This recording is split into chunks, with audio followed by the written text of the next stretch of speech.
She whispered, "I have nowhere left to go." And I said, "Then stay with me."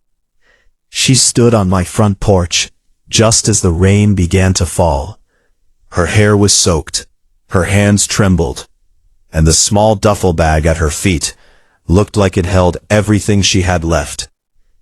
When I opened the door, she forced a weak smile. "I know it's late," she whispered. "I have nowhere left to go." For a moment, I couldn't speak.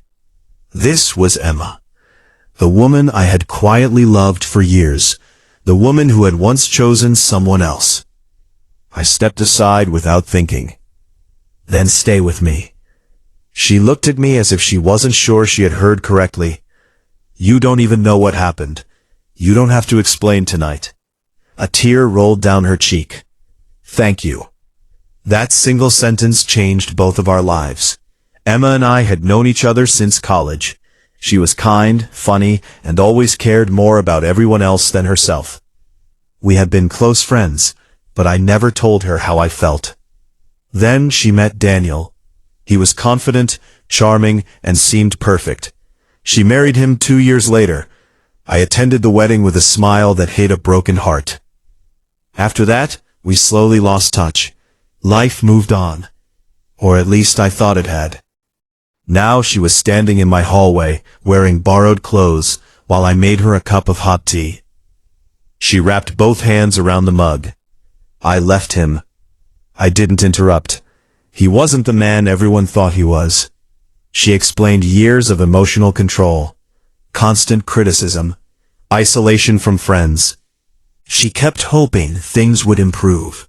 Instead, they became worse. That afternoon she packed one bag while he was at work and walked away. She had nowhere to stay. Her parents had passed away years earlier.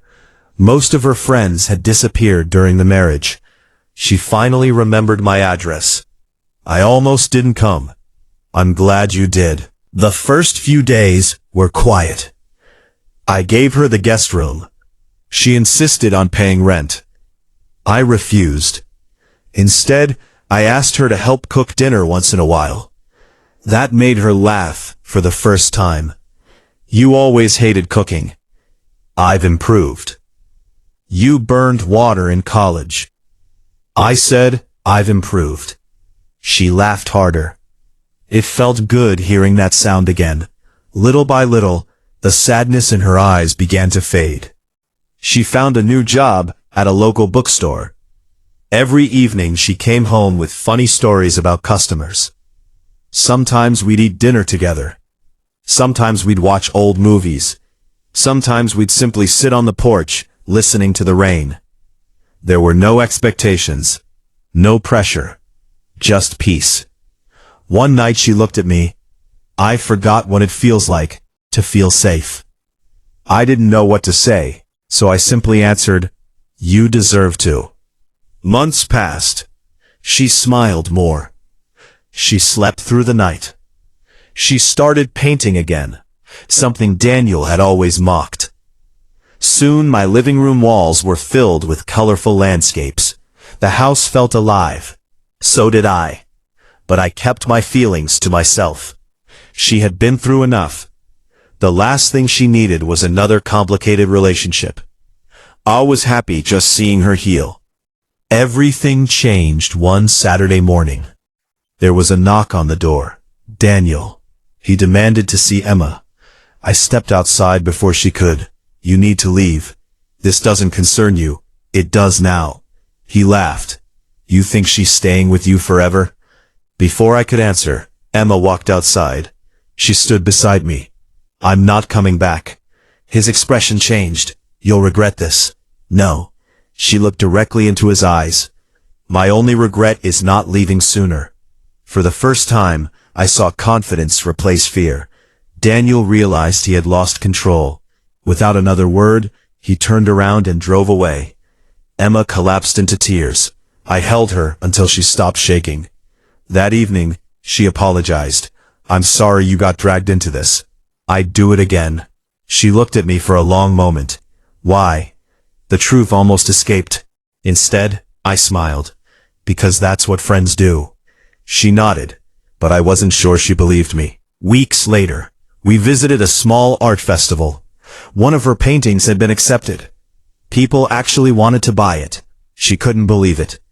I almost threw this painting away. I'm glad you didn't. By the end of the day, every painting had sold. She cried happy tears this time. You believed in me before I believed in myself. Winter arrived. One snowy evening the power went out. We lit candles and wrapped ourselves in blankets. The silence felt different, comfortable. She suddenly asked, "Can I ask you something?" Of course. Were you ever in love with someone who never knew? I smiled. Yes. What happened? I waited too long. She stared into the candlelight. I'm sorry. Don't be. Then she quietly whispered, Was it me? My heart stopped. I couldn't lie anymore. Yes. She closed her eyes. I knew. You did? I just wasn't ready. Neither of us spoke. Then she reached for my hand. I am now.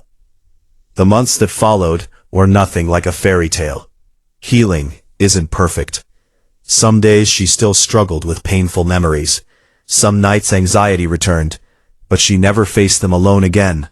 We faced everything together, one step at a time, one day at a time, one smile at a time. Exactly 1 year after she arrived at my door, we stood on the same porch. This time the rain wasn't frightening. She leaned against my shoulder. You know? What? If you hadn't opened that door, I don't want to think about that. She smiled. I'm glad you did. I reached into my pocket, pulled out a small ring.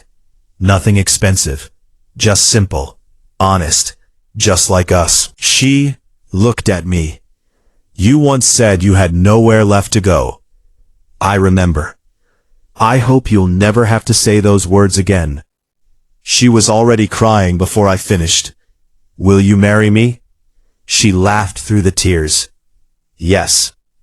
The rain began to fall once again, but this time, it felt like the beginning of something beautiful instead of the end of everything. Sometimes the greatest love stories don't begin with a perfect first date.